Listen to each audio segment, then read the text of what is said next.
Welcome everyone who's joining. We are so glad to have you here for our careers on Paycheck with a Purpose, Careers and Impact Investing.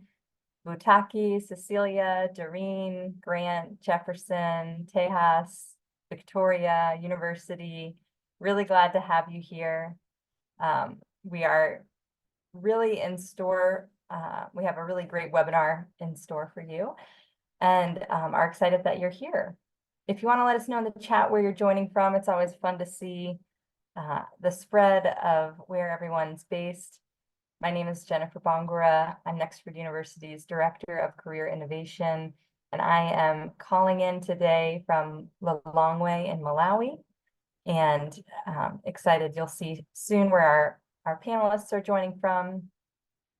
We will go ahead and I'm going to launch this poll so we can get some great insights on your experience in impact investing. Let me just see, do we have it? Where's our little poll? Yes, if you want to let us know where you're joining from, that'll be great to see. If you have any questions, thank you, Pataki, that's wonderful. Please do put them in the Q&A and we will be sure to cover those at the end or during if we have time. Maybe I'm not seeing our poll for this time, so I'm so sorry. And if you want to let us know, so keep the questions coming in the Q&A and then we'll have a better understanding of your experience with impact investing. So we have folks joining from Zambia, from Cameroon, we have India. This is a diverse crew, which is super exciting. I think it's been a while since I've seen someone join from Cameroon. So we will go ahead and Joshua from Nigeria, that's great. We will go ahead and get started and I'll ask our panelists to go ahead and come off camera and we can launch in. So Ariel, like I said, I'm from Jennifer Bongora from Nextford University, and we are really thrilled to be co-hosting this webinar with Pollinate Impact and Ariel Molino, who's the chief convener with Pollinate Impact, and she really has convened us together here for this great webinar today. So Ariel, if you want to take it away and introduce yourself and Pollinate Impact, that would be wonderful. Awesome. Thank you so much, Jennifer, and thank you so much to our panelists and to all of you who are joining us today. As Jennifer mentioned, I'm the Chief Convener with Pollinate Impact. I'm usually based in Nairobi, Kenya, but I'm currently on the road. Pollinate Impact is a member-led network of impact incubators across the global South. And one of the biggest challenges that we've understood in this space with the incubators we work with and with the organizations that we work with is the talent flow of getting good, young, ambitious folks to work in these impact sectors. And what we've understood is most of us who've ended up in this space sort of have fallen into it by accident. So Audrey and Nora and Toyin and Junior, I'll be curious to see if your path was more intentional. And when we started talking with Jennifer at Nextford about what we could do in the talent space, we really wanted to start building a more constructive pathway to get young folks and early professionals and students aware of the careers that are available in the impact industry. So we were really excited to kick off this series. And today we're really diving into impact investing. Last month we dove into impact incubation, and next month we're talking about impact entrepreneurship. So we're really kind of at a midway point, I would say, with this, and really excited to have our speakers and really excited to hopefully encourage more of you into impact careers in the future. So please ask a lot of questions. We have a really, really stellar set of folks joining us today.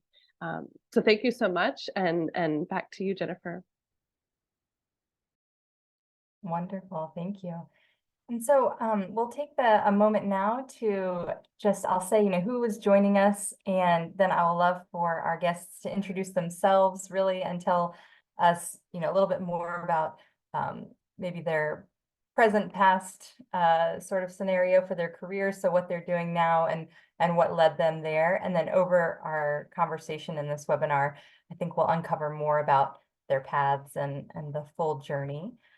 So we have Audrey Sellian, who's the director of Artha Impact, And we have Nora Koigi Ngare, who's the Director of Deal Flow Facility with FSD Uganda. We have Toyin Emmanuel Olubake, who is an Investment Director with Novastar Ventures. And we have Kana Mujire Bichura Jr., who is the Deal Flow Manager with Catapult. If you feel like you are at a star-studded event, then the feeling is shared, because I genuinely, I just even really am enjoying looking at our our screen here of the images. It's really an incredible group of folks who are working across the entire, impact investing ecosystem. So to get us started, Audrey, I'll turn it over to you, and if you can share with everyone a little bit more about who you are, what you do. Yeah, thank you so much. Thank you so much, Jennifer. It's such a pleasure to be with you all. So I'm Audrey Sellian. I'm with Artha Impact at Rianta Capital. Artha is a dedicated advisory service to a single family office, and I've been with the group since 2006. And we have been involved in the direct development of a portfolio of investments that have been entirely focused on social entrepreneurship, mission-driven businesses across a number of choice sectors in India. The roots of the family office are Indian, hence the emphasis geographically. And it's been a process of building essentially access and networks and an understanding of models, notably in agriculture, health, and education, that are mission-driven and scalable. And the kind of capital that we provide is, it's equity capital, so we're not a grant maker per se, but we've realized that there's still a dearth of patient capital that supports entrepreneurial models as they evolve and develop. A lot of these organizations are early stage. Our ticket sizes were a lot smaller about 15, 16 years ago, but have grown a little bit over time. And above all, I guess the main point I'd make is that in anyone in these positions involved in any of these portfolios will very quickly realize in almost every market that there's a really rich ecosystem of peers, and it may not be very concentrated in the beginning, it may not be so developed, but they're there. And one of our goals is to identify our peers and work in concerted, coordinated ways with them to the extent we can, even though that runs a little bit contrary sometimes to how many investors and investment funds function. So I'll stop there. That's great. Thank you so much. That's, yeah, looking forward to digging in more. So Nora, could you come on to share a little bit more about who you are and what you do, what FSD Uganda does? Sure. Thank you, Jennifer, and good afternoon, morning, everyone, depending on where you're joining us from. So as Jennifer said, my name is Nora Koigi Ngare, and I currently lead the deal flow facility at FSD Uganda. So my background in finance, specifically investment management, I've been in the industry for quite a long time. So I currently run the deal flow facility. So financial sector deepening is what we call a think and do tank that is specifically mandated to work in financial inclusion for the most marginalized groups in Uganda.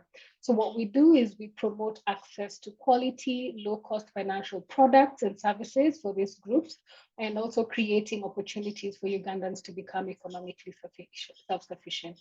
So the Deal Flow Facility, which is the program that I run specifically, is an European Union funded program whose mandate is to work with Ugandan enterprises to support them to get investment ready and to match them with investors. So how this relates specifically to impact investing is that we look at impact investing as two-pronged. One, there's the element of providing actual finance, which is critical for businesses to thrive, but along with finance, there's a very critical element called value creation, which is essentially ensuring that these businesses are, one, able to absorb the capital that they need to thrive, and two, also to be able to grow their businesses to the next level. So the Deal Flow Facility specifically focuses on the value creation element of it through supporting entrepreneurs with various ways of growth. Essentially, we do a lot of technical assistance, we do mentoring, we do coaching really ensure that these enterprises are able to get to the next level of growth. Additionally, the deal flow facility is also an ecosystem convener, because one of the things that we're trying to solve for is a fragmented ecosystem, specifically when you're looking at the Ugandan investment space. So what this means is essentially bringing all the parties related to a transaction on the table. So that's the entrepreneurs, the investors, the business development services that are needed by these enterprises to actually get to the point where they're investable, as well as industry associations that will actually do the convening for us. So we do the two things through financial sector deepening, and essentially that's what I do. That's my day job. Thank you. Remarkable. Thank you so much. All right. So next up we have Toyin, I believe, right? So Toyin, could you come on and share a little bit more about what your work looks like as an investment director with Novastar Ventures? Sure. Thanks a lot, Jennifer. And it's great to be here again. Thanks to you and Ariel and Nextword for putting this together. So I work as an investment director with Novastar Ventures, as you mentioned. Novastar is a venture capital fund manager, so not actually an impact fund manager, but I'll come to that later. We're a Africa-focused VC, and our strategy has always been to understand the livelihoods of the lower middle income people on the continent and catalyze fast-growing ventures that we think can have a transformative social impact on their livelihoods. And so even though we're a venture fund, we only make investments that will have that we believe can have catalytic social impact. And the group of people that we look to have that impact on we describe as the many, and you can think of that as I mentioned earlier, the middle income, lower middle income sort of people on the continent. And primarily as investors, the way we do that is by providing mostly equity investments to these companies at an early stage. We can invest in companies across different stages, so from pre-seed to sort of early growth, but we tend to invest around what's described as the Series A, when a business has a bit of revenue traction and has proven its product in a market. And beyond just bringing the investment capital, we really consider ourselves to be partners to these businesses. And so we really come alongside the entrepreneurs to journey with them, help solve problems, help them unlock growth, help them grow into new markets, help them when they are raising funds subsequent to our investments, and bring in other investors, a range of different ways. We're usually also on the boards of these companies that we've invested in. And now going forward, Novastar is adding another lens of impact, which will be climate impact, but it will still be climate impact along with the social impact. So it will be looking for businesses that are not only having that transformative social impact for the many, but doing it in a way that's helping them to adapt to climate change, build resilience to climate change, helping to contribute towards carbon sequestration or climate change mitigation as well in different ways. And we will be doing that across Africa. We've been doing that mostly in East and West Africa, the social impact investing, or the VC with social impact screen. And so, yeah, that kind of gives a segue into what my role is like. I'm based in Novastar's Lagos office, and helping to make investments. Once we've made investments, helping to support the companies that we've invested in a lot of those ways I've mentioned. And also spending a bit of time in the ecosystem as well, helping. We filter through a lot of different folks that we speak to see who's the best fit for our fund. So there's a lot of work that goes on there as well. And yeah, happy to dig into it more in the course of the conversation. That's wonderful. Thank you so much for that great overview. So Junior, if you could come on and share more about what your work is like as a deal flow manager with Catapult. Thank you, Jennifer and Ariel, for putting this together and having me here. It's quite an honor, especially that my co-panelists are definitely significantly much more experienced than I am. I'll get to explain why. My name is Junior Kanamugire. I am Rwandan. I'm based out of Kigali, deal flow manager for Catapult Africa. And my history when it comes to entering this space is a bit more colorful. It's not the pure finance, getting to investment space. My background is quite colorful. Started off as a civil engineer in South Africa for over 12 years, where I've worked on various real estate and development projects, even in some mining construction.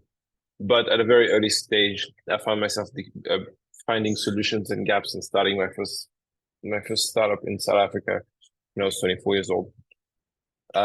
One of the reasons why I believe I was chosen is because I have failed about 3 times in business, so I do have the scars and the stripes for it.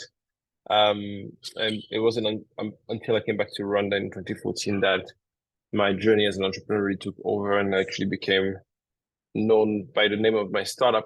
Some people in this town know me as Mr. Pikiwash over my real name. I also did a stint in the entrepreneurship support organization, worked for a Nairobi-based ESO called AMI, African Management Institute, that has a big focus on trying supporting entrepreneurs, mostly MSMEs and SMEs, but also eventually extended to the startup ecosystem. And it wasn't until 2 years ago when the opportunity of Catapult came along, I jumped along pretty much to try to understand how the other side thinks. Well, I had quite experience as a founder. As most founders, I went on pitching to hundreds of investors, being told no 99% of the time. And it wasn't until the opportunity of Catapult came along that I jumped on it. It was really going back to school, as far as I'm concerned, trying to understand the rationale of how impact investors work. Now, to talk a bit about Catapult, Catapult started off as an association of wealthy investors out of Oslo in Norway that really found a gap in the need for capital investment in the ocean tech space. About 8 years ago, that was still a bit of a greenfield area. There wasn't a lot of investment specifically dedicated to ocean tech, but eventually they set up Catapult as a venture capitalist fund manager that would then raise money from wealthy individuals and family offices to invest in climate tech and ocean tech startups.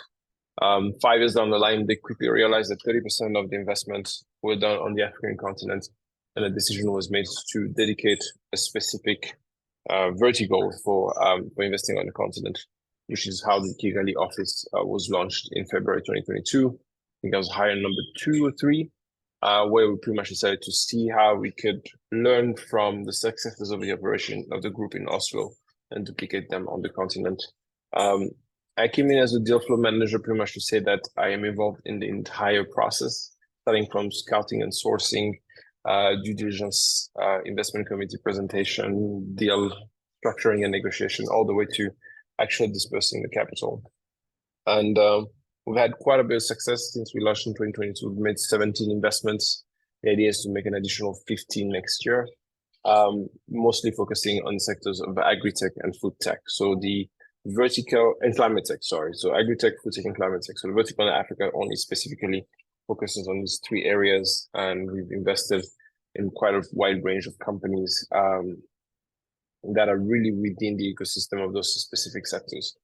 One thing to mention also, and the reason why Ariel and I are connected, is that we have an accelerator program that we designed in-house. We only accelerate companies in our portfolios. And our accelerator program is a 3 months program that looks at 3 specific pillars: impact, growth, and investment readiness. And these 3 pillars really prepare our portfolio companies towards what we call a demo day, where we get to introduce our investees and our portfolio companies to a network of about 200 plus co-investors, really helping our portfolio companies really raising follow-up capital fairly quickly after the completion of the accelerator program. Now, when I meant to say that it's swimming in the deep end, is the equivalent of being thrown in a pool with both feet tied to a concrete block. I really had to hit the ground running. I'm very fortunate that I have a very supporting team here in Kigali, but also in Oslo, and which really accelerated the learning curve. And I have to say, it's been a fun journey. So I'm looking forward to sharing as much as I can. It's truly remarkable. And not that there's not a competition here, but I think this might win as our most geographically diverse webinar by panelists and guest participants. So it's so cool to see the breadth and depth and scope of the work that you all are doing globally, from India to Uganda, being based in Rwanda and Nigeria, but of course, investing in companies across the continent and then, globally with Audrey. So for this webinar, it's just so helpful when we find that, peeling back the layers on what careers look like, because what I find, I oversee our career services support for Nexford University. Sometimes you see people's LinkedIn profiles or you see the posts on social media and it looks like you were just born into being an impact investor, and that this is the way it's always been.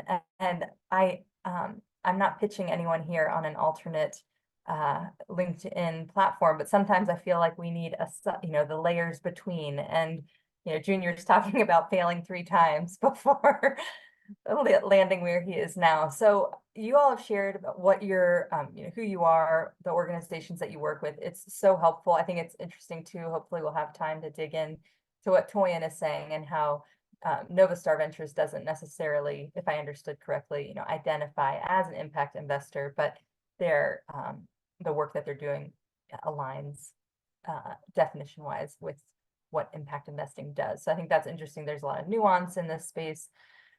But if you could give us this, highlight of what really did it look like for you to get where you are. And maybe this is this current one and it sounds, you've shared bits and pieces of it, but, when did you first hear about impact investing, or were you more interested in being in the venture capital space? Did you know people who worked in this area? Can you give a little bit more color to how this career path even came into your awareness? Nora, you look like you are ready. You're moving, you got, may I take it, send it to you? Sure, happy to share. So very early in my career, actually straight out of uni, I received possibly what's been the best advice ever career-wise that has stuck with me to this day and still remains essentially a guiding light. So my mentor at the time told me to pick an industry, not a role. Because if you pick an industry over a role, what you'll end up with is a career and not a job. So how I interpreted that was to be very open-minded in terms of looking for new opportunities and also looking longer term in terms of where I want to be and to plan for how to get there based on where I am. So I started my career in about 2006. I was just about to finish university and I literally sent applications to every single bank in Nairobi, in Kenya at the time. I think there were about 42 or 44 banks, and I received a response from exactly one. So I essentially fell into my career by fate. So I started out in commercial banking treasury, trading foreign exchange and fixed income. Then I did this for about 5 years across 3 countries, in Kenya, in Rwanda, and in Nigeria. Then it was a really high pressure job, and I realized it was aging me before my time. So I needed to do something else. But the downside of this was that being a very specialized space, the skills were not highly transferable. So I needed to retrain. So I moved to South Africa, got my postgrad at the University of Cape Town, and then started working in corporate finance, which again, I fell upon accidentally because one of my professors was looking for an associate. So I ended up in corporate finance. So I did this for about 4 years. And at that time, I started to feel the need to go back home to Kenya. So I'm from Nairobi. So I started actually researching what was out there in the investment space because I'd caught the investment bag and I was very interested in staying within the investment space. So that's how I stumbled upon impact investing based on my research. So I actively started looking for roles in the impact investing space, specifically in East Africa. I was open to anywhere in East Africa, but my preference was for Kenya. So in 2015, I moved back to Kenya and I started working for what is now called C4D Partners, Capital for Development Partners. Then it was called Eco Investments, and we managed a fund for Rabobank, which was an agri fund. So that was my first exposure to impact investing. And it was incredible because it was, I mean, it may sound a bit cliche, but actually seeing the value of the investments that you make in terms of improving people's lives really changed me. And I realized that this is what I wanted to do long term. Then, so I stayed on this role and it was very interesting. We got to do some very exciting stuff across the region because this role was covering 5 Eastern African countries: Kenya, Uganda, Rwanda, DRC, Tanzania, and I think Burundi. So 6 countries. So getting to work with different entrepreneurs, different value chains, different sectors, and actually seeing how investing in this business has a trickle-down effect to, one, the suppliers of this business, be they smallholder farmers or their customers, and how they're actually able to improve their lives in terms of improved income, was incredible. Additionally, seeing that the investments that we were making had a direct environmentally positive impact was also really, really rewarding. So it was the first time I was coming across actual physical impact. So that was very exciting. So unfortunately, the fund I was working for decided to move to Asia. Now, remember, I had just moved back to East Africa, so I wasn't willing to move to Asia. So I started looking for something else. So that's when it dawned on me, or rather I discovered that impact investing was actually a lot broader than I thought. You could do it directly in companies, or you could do it indirectly through financial institutions, essentially providing funding to financial institutions who would then on-lend to their clients, thereby creating additional impact. So that was very broadening in terms of opening my horizons, and I joined an impact fund manager called Triple Jump that was essentially lending to financial institutions. So that was super interesting, got to work across different countries, all of sub-Saharan Africa that was English speaking, as well as a couple of countries in the Middle East. So that was also quite eye-opening and also increased my exposure. And so in 2018, I think it was, I got headhunted by Finance in Motion, which is a German impact asset manager, to essentially set up to be part of the team that started their operations, the impact investing operations in Kenya. And so that was quite exciting. I got to do that. And that's when I realized that impact investing was not just providing capital. There was also, like I mentioned earlier, the value creation element of it, because we would essentially invest in the business, but also provide some technical assistance post-investment to ensure these businesses had a high chance of success. So I thought that, again, going back to my mantra of picking an industry rather than a role, it would be very beneficial to be an all-rounder, because I've got this solid experience in actually deploying the capital. I also needed to have solid experience in value creation to become a holistic individual professional in the impact investing space. So when financial sector deepening came calling about 2.5, almost 3 years ago, it was perfect, because it was now getting to work on the other half of the equation, which is value creation. So that's what I currently do. That's my journey. It's been very exciting. And I'm glad to say that picking an industry rather than a role gave me a career that I can proudly speak of. Thank you. That's wonderful. Thank you so much, Nora. I'm curious, even from this group, from my understanding in the venture capital space, people who then go in to work on the venture capital side rather than receiving the funds, maybe you're coming from a background, the finance background, you've been an investment banker, worked in the investment space, and or you've been an entrepreneur, a founder, failed, succeeded, exited, and then you want to get on the other side because you understand that experience. So I'm curious, Toyin, I know we have a lot of the angles here, but Toyin, you've it looks like, at least from LinkedIn, I could be totally missing, I'm sure, lots of pockets of your life, but you've come, you studied mechanical engineering, coming in probably, it looks like, with the technical expertise, and then also moving in through that finance side. But have you been a founder? And then what got you to this track, or, where you are now with Novastar Ventures? Thanks, Jennifer. Actually, my story starts out quite similar to Nora's, which was actually quite inspiring to listen to. So, right after I graduated, right before I graduated, I had worked with Siemens on a placement, and I enjoyed the placement, but I graduated knowing that I didn't want to work in a core engineering role. And so I then took a year out to try and think about, what strengths did I think I had, and, where did I think that would place me? What interests did I had? Obviously, I was a graduate, so I didn't really know what interests I had per se. Fortunately, I worked with a couple of friends who were studying entrepreneurship at Nottingham, and Nottingham had, like, I guess what you would describe as an incubator, for alumni or students who wanted to start businesses. So, I worked with a couple of entrepreneurs in that year. We tried to launch a couple of ideas, and none of them took off. But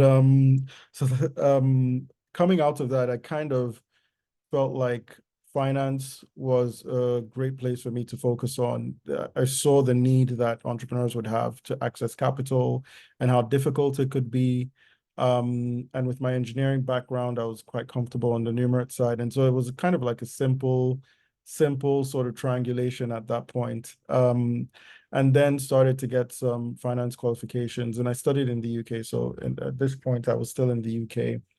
And then a couple of years later, I moved back to Nigeria. And that's when I started my career, my professional career properly. I joined an investment bank. And intentionally, I joined a generalist investment bank, because I didn't quite get the sagely advice that Nora did. But similarly, I thought that, especially having invested a couple of years in building skills that I didn't feel like I was going to apply directly as a mechanical engineer, I felt like it would be great to build as much understanding and expertise as I could as a generalist. And then, if I find an area that I feel is very, very particularly sort of calling out to me, then I can dive in as a specialist there. But what I found along the way was that, there are a lot of transferable skills in finance, and the way you apply them may vary, but at the core, there are a lot of, similar skills in terms of how you do financial analysis, how you think about commercial analysis, and, a lot of the different things that come in. And so I liked to stay generalist. And then, after about 9 years doing investment banking, I got the opportunity to join a first-time agriculture-focused fund manager. And this was around the time that the impact piece started to come in for me. So I'd done the investment banking, enjoyed working where I worked and the people I worked with. But I did start to feel like I wanted to see more impact from my work. And I understood the impact from being able to catalyze businesses that are serving communities. But, it was, we were serving extremely commercially oriented businesses and even some governments. And so I got to a point where also seeing what was just happening in the environment around me, I felt like I needed to be a lot more intentional about, the coinciding my work and my skills with areas of impact. And so the opportunity to join the Agriculture Fund just spoke to me in that way, because even though, again, it was a fund that very intentionally did not identify as an impact fund. This is a private equity fund, but it's investing in agriculture businesses, mostly SMEs in Nigeria. And even where we would be investing in commercial farms, a lot of times those commercial farms would directly be working with smallholder farmers because they needed the inputs that those farmers would provide. And so it gave me a way to kind of bring the impact and the skills I built on the finance side together. And so I was with that fund, and then the opportunity came to join another fund doing similar thing, but that was a fund that was Impact First, Acumen Fund, their global fund. And I had the opportunity to join their team in West Africa. And then, looking beyond Nigeria, looking beyond agriculture, a couple of different sectors. Acumen was different because, like I said, Acumen puts impact first. And, Acumen has a very specific approach and focus. So for those who may not know, the approach is to leverage a lot of philanthropy that would usually be given as aid, but rather than giving that as aid, which can be very, very distortive to markets, would be to then invest in early stage businesses that would struggle to raise commercial capital. So you're still sort of bridging a meaningful gap there. And especially where those businesses were serving or engaging low-income communities. And so that gave me the opportunity to kind of put the impact front and center and see what that was like with one of the pioneers in that space, which I did for about 4 years. And then the opportunity to join Novastar came along. And like I explained earlier, because Novastar has that impact lens that's intrinsic to how we operate, even though it was a VC fund. I felt like it was sort of like a natural progression as well. And yeah, I've described how Novastar operates, but in terms of how the career transition came in, that's what it was for me. I did want to kind of be in this space, but the journey was not direct. And initially, I wasn't thinking as much about the impact, but that kind of came onto me as a strong focus to add on to my career journey while I was doing investment banking, and I've had the opportunities to bring that in. That's remarkable. Thank you so much. So what I heard, like what I'm hearing you say, and that I think a lot of people, no matter what industry they're in, is this realization of the importance of your own personal values intersecting with your professional interests and path. And I think a lot of people who are unhappy in their careers, it's not that you're only can, follow your passion and follow your heart, but really first understanding what it is that gets you excited and where you find meaning, and then how you can find that in your work. It's very hard to find that, and it sounds like you have, but yeah, it's wonderful. I wonder, Audrey and Junior, I mean, I know in the interest of time, it's just remarkable hearing about how people move through different roles. And I think the great value in a lot of these webinars that we host is just the opportunity for people to see, again, that people are not stepping out of university and into the investment director job at Novastar, Novastar Ventures, leading, $80 million portfolio, although that'd be great. But that there are a lot of steps along the way and interactions that people are having, and incubator or failed experiments happening with friends and co-founders, and to lean into that curiosity. So I'm curious, Audrey and Junior, I want to hear more about your experience, but also I'm sure people are constantly turning to you, asking you, where can I find a job in impact investing? How can I build skills in this space? How can I launch my career? So I'm wondering, when people come to you with those questions, and we can start Junior and then move to Audrey, where are you turning them to? Are there, and we have a question in the Q&A about this, but are there specific job sites that you recommend to people that you've used yourselves? Nora, I heard you say that you got headhunted, Toyin, an opportunity presented itself. Like, what does that look like in practice? Are recruiters just reaching out to you constantly? And if so, is there something that you would recommend to people to do on their own LinkedIn profile so that they can get recognized, or again, build the experience? But Junior, we'll start with you and then move over to you, Audrey. What do you think? My response is going to be pretty quick and short, but what I've observed over the years is, one, the impact investing space in Africa is growing. It's a field that is growing really fast. I think the number of new entrants in the investment ecosystem on the continent has accelerated exponentially, and mostly thanks to surprisingly new approach. A lot of funds of funds or DFIs or institutional funders are targeting first-time young African fund managers, which is good news for anybody who's looking at entering the field. I mean, number of new funds that have just been introduced by the African Growth Fund with Massacre Foundation is quite astonishing, and what they plan to do in the next 4 to 5 years is very exciting. So for anybody who's looking at entering this field, that's definitely a way to keep an eye out on the ecosystem is to find out who are the new fund managers and what are they up to. What I could also add when it comes to entering the field, my history in entering this sector is actually quite funny. It was mostly an opportunity. I was at a point in my career where I knew, having been a founder, having failed as many times as I did, what were the gaps as far as technical support and investment needs founders needed. But for me to be able to have an impact was to first understand how the investment world works.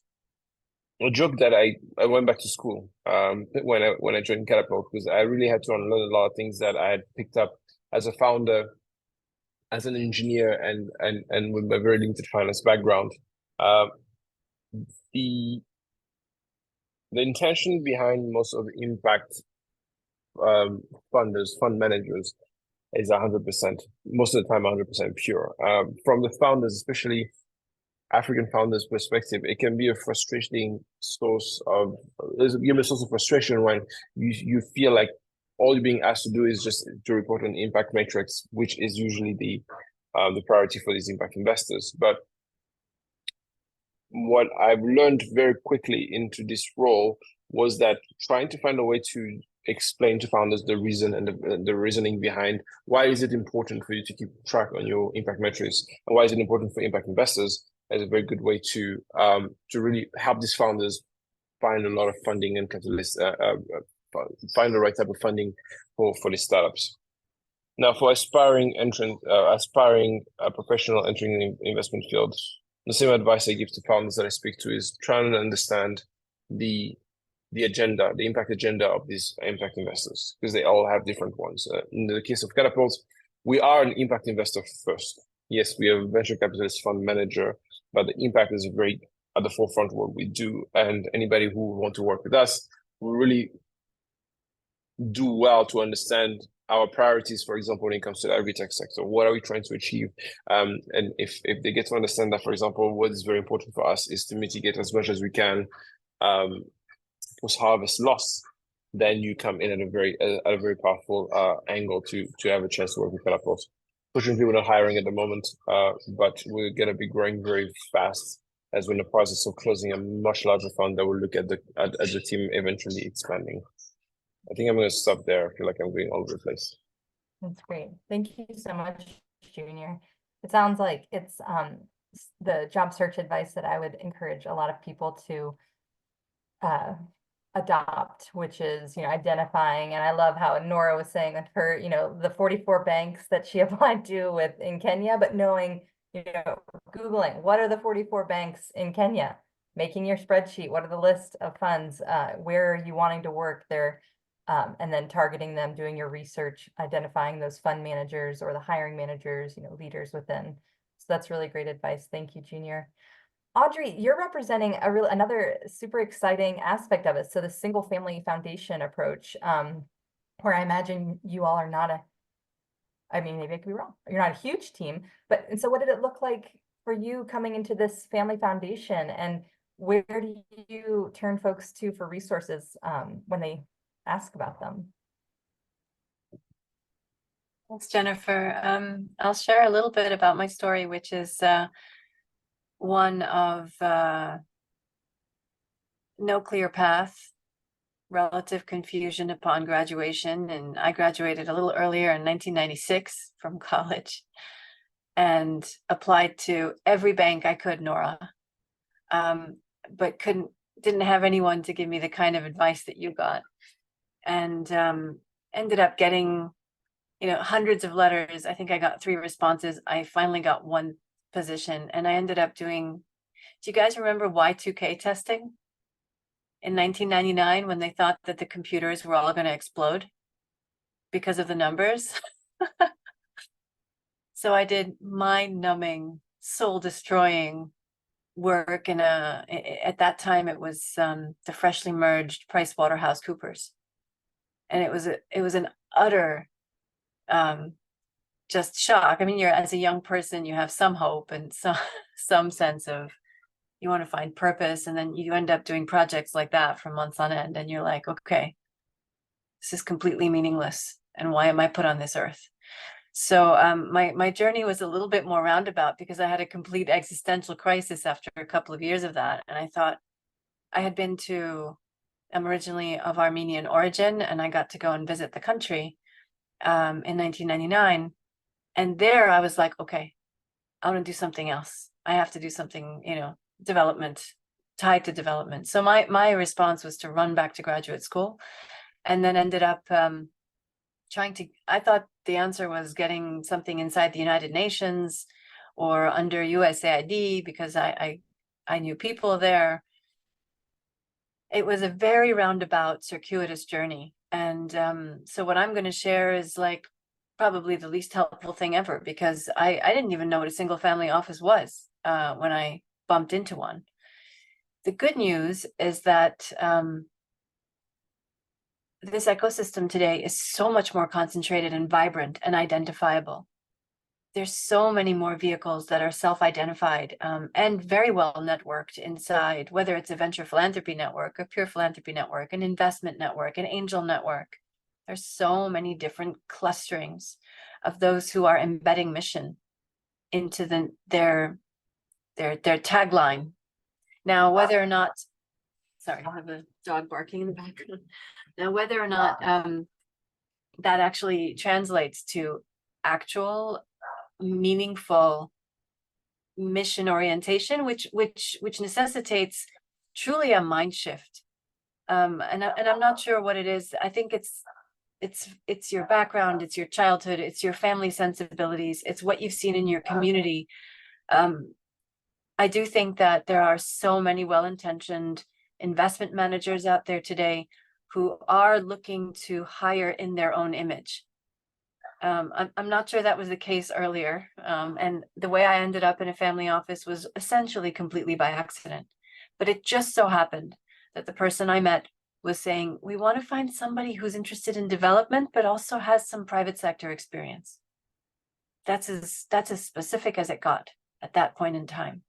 Again, good news is, you will be hard pressed, I think, to even go to one of these fancy private wealth Camden events, or these, there's these circuits that convene family offices on every continent.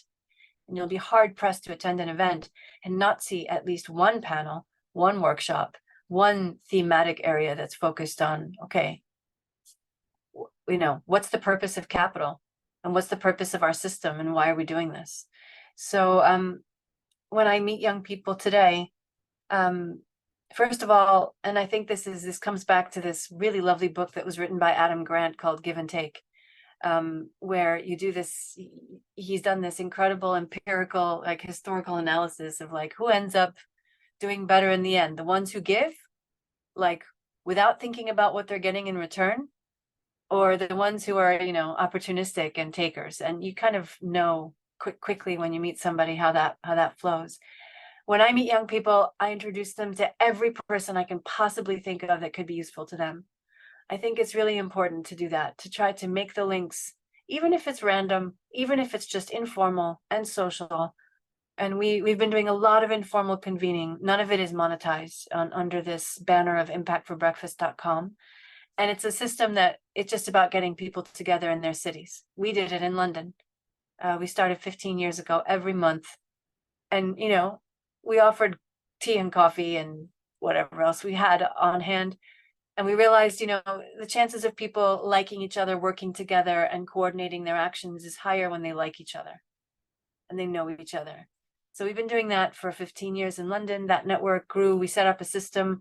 We just said, whatever you're talking about in your city, just capture it somewhere so that when people are passing through, it's a pretty mobile, it becomes, no matter where you're coming from, it starts to become you feel like you can access anyone.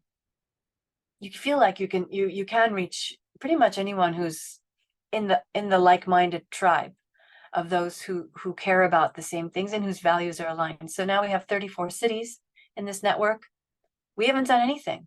It's all other people who say, we want to convene in Yerevan, we want to convene in Philadelphia, we want to convene here. We say, okay, here, take the system, the data is yours, just capture what it is you're talking about and help make links, because the only way is connectivity. So I don't know if that's it's a roundabout, super circuitous path that I've just described, but I find that yeah, that's hopefully it could be in some way helpful in terms of building the social capital of those who are just starting out. I love that so much. It's really helpful, and I think is inspiring. I've shared the link here, impactforbreakfast.com. We will share that in the follow-up and also with the recording. I've been so inspired lately, even I will say just this year, of seeing people around me, you know, just wanting to start up something. Okay, I'm going to create a WhatsApp group for people who are interested in X, Y, and Z, or I have a, you know, Substack newsletter where I write about, you know, an insert niche topic, or I'm going to decide to, you know, host a walking group. There's a woman actually in Geneva who does this walking group that I see on Instagram. I don't know if you've seen this, who she just started out of like, I'd like to walk with other people and meet people. And now she's like hundreds of people every, you know, quarter doing it. So that's, Cool. I think have you seen this, Audrey, or no? No, can you let me know who she is? It's a Yes. small town here. Yeah, her Instagram handle is packed with no E, suitcase. Okay. But I think that's a mindset that sometimes can be hard to carry in your career, because again, you look at people and you think, oh, there's the experts here far away, unreachable. What do I know? I'm beginning, I'm early, I am transitioning or pivoting. But I think true leaders and true experts are people who are humble, and you know, and what I've heard many of you mention is like recognizing when we need to upskill or add more to our skills to our tool belt, which I think can be a humbling experience in and of itself, is understanding those gaps and then thinking about, okay, can I do something about them? My takeaway too, Audrey, from yours is, you know, it can be painful at the time, but don't be afraid to have your mind numbed for a little bit, because maybe it's going to be the spark that you need. Again, I think so many people graduate or finish their education in whatever it is, a course, certificate, degree, and think, okay, now I am prepared and I will be leading a company, which you might be. You might be a founder, you might be an entrepreneur, but there are going to be jobs sometimes that are going to teach you more about yourself, what you want, and then also what you really don't want, and how to spur you on in other directions. So I really love what you shared, everything there, Audrey, and Junior. Thank you so much. And Adam Grant, yeah, recommend everyone follow him on his channels. So we only have, you know, a few more minutes, and I have some questions in the Q&A. I highly recommend, I'm seeing people asking to connect. I think that's thing. Also, everyone here, please, you know, look at everyone's name, look it on the registration, follow them on LinkedIn. Some of the best insights that I gain are for people who I'm not even connected to sometimes, because I'm just following. I sometimes will flag, you know, turn on the little bell, the notifications for people I'm really excited about, so that I see posts and I, you know, am passively filling my feed with things that are going to be interesting to me. But we have questions, you know, about the best way to find impact careers. I think we've covered that. We have a few additional, I think, resources. There's, I'll put this in the chat, PCDN Global. It's not necessarily impact investing, but impact careers for sure. And if you click on, and Craig Zelizer leads this along with his wife, Catalina. He has a mega job board of social impact job boards. So he has his own job board, and then he has, for example, companies that are B Corporation certified. There's Skoll Foundation. I mean, there's lots of different job boards under the resources tab. So please take a look at his website, and we will again share that in the follow-up. DevX, of course, has some roles, but I think those lean a little bit more development. That's not necessarily like impact investing focused. we have a question here. It may be, well, Junior, did you say you're an engineer? You said you're an engineer as well, right? Yeah, so we have our Yep. two engineers that we know of. Audrey, you might be one, and I don't know it. Secret closet engineer? No, okay. So are there technical roles that engineers who understand finance can do? I think yes. I think you can be you can be Toyin or Junior, among many other things. For example, assessing the investment worthiness of assets would require specific technical knowledge about the design and capabilities. How do you find these roles? Is an MBA an essential qualification? Or what would you recommend? Oh, Jin, that's what it was. I was typing Grin. So Toyin, Junior, what do you think? What do you see for technical roles for engineers who understand finance? I feel like Toyin will have a bit more precise insight on this matter, but one thing I can share about my engineering background was that the tendency of wanting to build systems and processes around the entire deal flow process at Catapult is something that I took on at a very early stage, which I really do believe it comes from a deep compulsion to try and build system and automate activities one by one. I'm sure Toyin can relate to that. As far as very specific engineering roles, I want to say look into asset financing and commercial capital when it comes to very specific areas. We're working with the Sud African Bank that actually they have a mechanical engineer who's in charge of the valuation component of asset financing for companies in the agri space. So there are specific engineering skills out there. I'll have to do a bit of research and maybe share with the team at a later stage. As far as the MBA is concerned, it's really helped me understand the side of finance and business that I could have not been exposed in my previous career as an engineer. So MBA is recommendable, but it has to be the right one. My MBA was in project management, which is a continuation of my previous postgraduate degree in civil engineering. So there was a continuation of what I was doing, making sure the MBA is. I find it more relevant to be connected to my previous career to reinforce my background in project management, but it could also be dictated of where you want your career to be. But I'd like to hear your take on your engineering skills and how they've contributed to your career as an investor. Thanks, Junior. I was smiling because that compulsion to build systems, I definitely relate with that. Even though I never actually practiced as an engineer. I'll be quick because I know we're short on time. I think, are there opportunities for engineers to work in finance? The short answer is yes. I don't think you necessarily need to leverage your engineering skills if you're coming in as an investor. Like even to the point that Junior made around like asset valuations, you'd still be needing to learn finance skills. And so I think engineering gives a great on-ramp to learning almost anything technical. And so you might want to, for instance, learn financial modeling or valuation.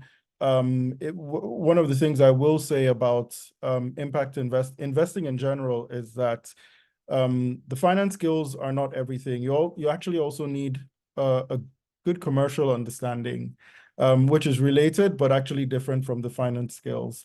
And that was one of the first things that I learned when I got that job in private equity, and the partner was explaining this to me, and I didn't immediately get it until I started learning, how much different private equity was versus investment banking. So that's one thing. Like, think of the skills, and this is something that I've done through my career and I advise people a lot. Don't necessarily think of a role, think about skill sets. And so what are the skill sets that you have that could translate into a different sort of role that you want to move into? There'll probably be new skills that you need to develop, and then maybe you can find short courses and things like that to help.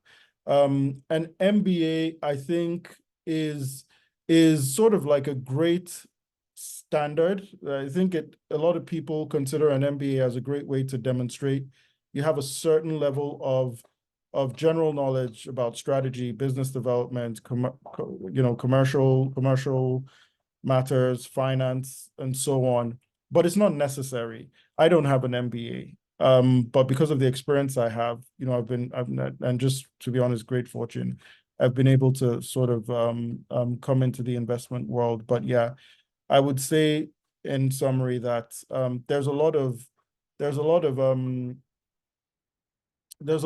innate understanding that an engineer will have that can easily translate into the finance world. But you probably would be in a good stead to pick up some of the commercial skills, finance skills, understanding impact in different contexts to really get the sort of roles you might want as a direct investor. This is great. It's like I tell my daughter when we're going to school and there's traffic one way and a different road the other, you know, we're going to the same destination, but we can get there in a few different ways. So it sounds like MBA is useful for some folks and really important in building certain skill sets. And then also people are coming, you know, with the experience and good fortune, sounds like too. We are at time. I have just loved this entire webinar, this conversation, really, I could say. Butaki, our hype woman, totally, you know, just here of her own accord, loving it, Butaki. Thank you so much. We are having our third, like Ariel mentioned, we have the third in this series. So we've talked about impact incubators, impact investing. We'll talk about impact entrepreneurship in January, maybe 2024, you're wanting to start a business. We hope you'll register. We are finalizing identifying our speakers. So right now there's nothing on the page, but you can still register. We'll share a link to that in the follow-up. We've heard so many interesting, you know, pieces of advice here about building a career in impact investing. Some themes I've heard are around the importance of retraining, reskilling. I heard Nora say that, I heard Junior say that. Understanding too that there's an ecosystem around every industry. So I think sometimes we go into careers and we think maybe it's a zero-sum game. I'm the only one who could have this job. I'm the only one who can do this thing. You know, I heard Audrey mention how important it is for their foundation of understanding who the other players are in the space. Junior mentioned the 200 plus